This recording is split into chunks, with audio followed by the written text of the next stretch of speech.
Hi guys, welcome back to a Kitchen Advisor channel. As always, we keep sharing with you the best recipes for busy families. Today we're making instant pot corn on the cob.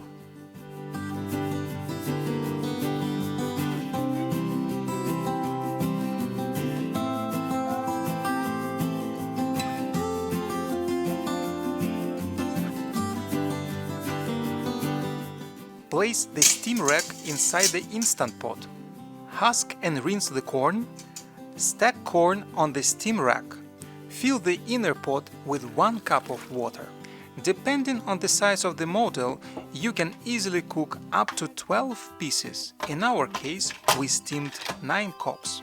Close the lid, select Steam Program and set time to 5 minutes.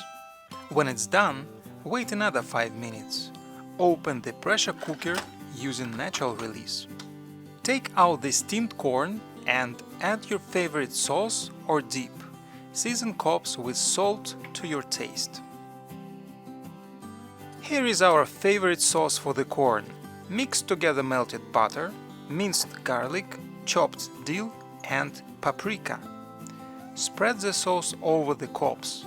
Enjoy! Don't forget to press the like button.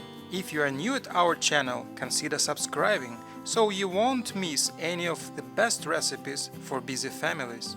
Check our website akitchenadvisor.com for more yummy and easy instant pot recipes.